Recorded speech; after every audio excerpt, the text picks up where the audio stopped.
Welcome to chapter 12 of My Teacher is an Alien. Let me find it.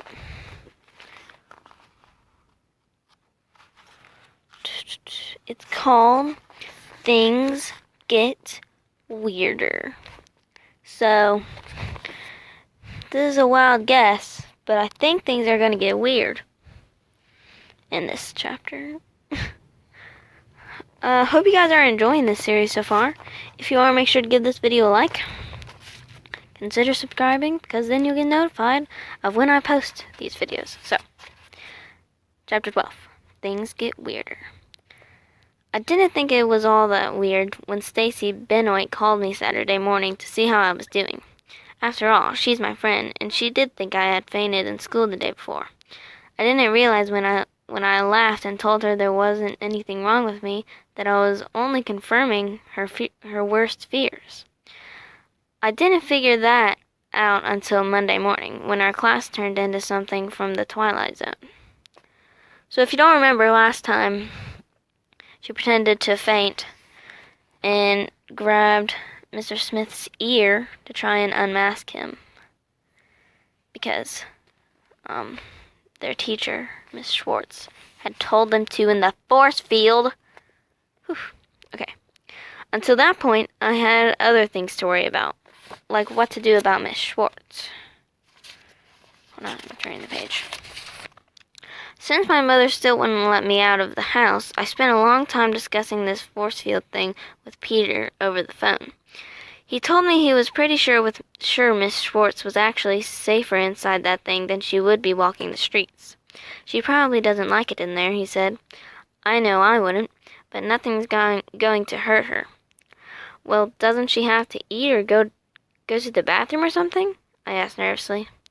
I could almost see Peter shrug over the telephone line. I don't think so, he said. I have a feeling time is pretty much holding still inside that thing. Oh, holding still inside that thing. So unless she had to go to the bathroom when he put her in there, she's probably fine. He paused, then added, Come to think of it, that force field could be a woman's dream. She won't age a bit. Don't be a male chauvinist, Piglet, I said angrily. This is serious.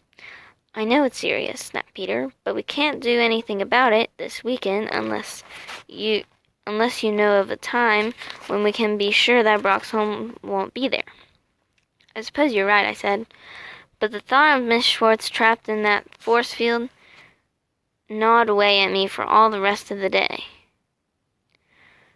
And all of Sunday, too. I had to get her out of there. I was still stewing about that on Monday until things got so weird that I forgot about Miss Schwartz for a while. It started with Duncan Dougal, who walked into class carrying the biggest apple I had ever seen in my life. Good morning, Mr. Smith, he said. How are you today?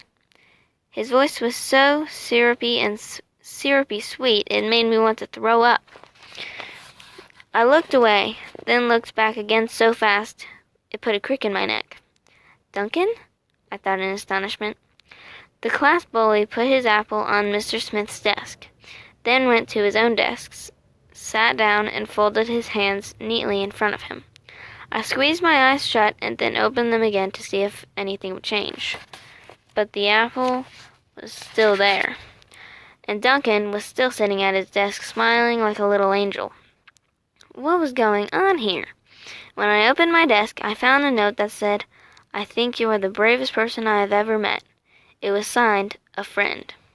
Who had it come from, and why? I looked around the room, but the others were all bent over their desks, working busily away. I turned back to my work, trying to figure out what was going on, but even the weird stuff that had happened so far hadn't prepared me for what came next. You pig-faced baboon, yelled a familiar voice. Stacy? Stacy Benoit? The girl most likely to be declared a saint while still living? I turned around and saw Stacy standing beside her desk shouting at Mike Foran, the only kid I had ever heard of who had never, I mean never, gotten in trouble with a teacher. "Shut up!" yelled Mike. "Shut up, you creep!" When Stacy slapped him across the face, I almost fell out of my chair.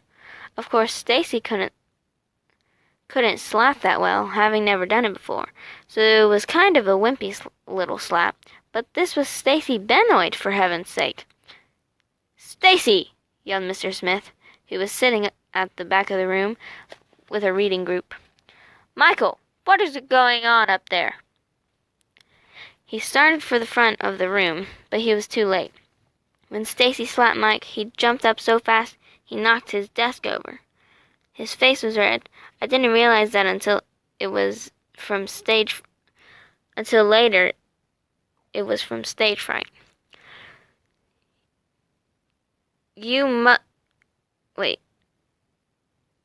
mother wears, your mother wears. I wanted to prompt him. It was pathetic to see the nicest kid in the class try to come up with a withering insult, and even more pathetic when he finally finished up with, "Your mother wears polyester." But it seemed to do the trick. Stacy began to shriek in outrage. Mr. Smith reached them in time to keep them from going for each other's throats. "The rest of you stay in your seats," he ordered. "I'll be back in a minute." Then he walked out the door, dragging the two best-behaved kids in 6th grade along with him. They were kicking and screaming every step of the way. I closed my eyes and shook my head. I was sure I was awake. So what was going on? Was this the planet I had gone to sleep on? I couldn't wait for recess, so I could talk to Peter. That was a short chapter. Hope you enjoyed it. The next chapter is called Rumors. So, chapter 13 coming out soon.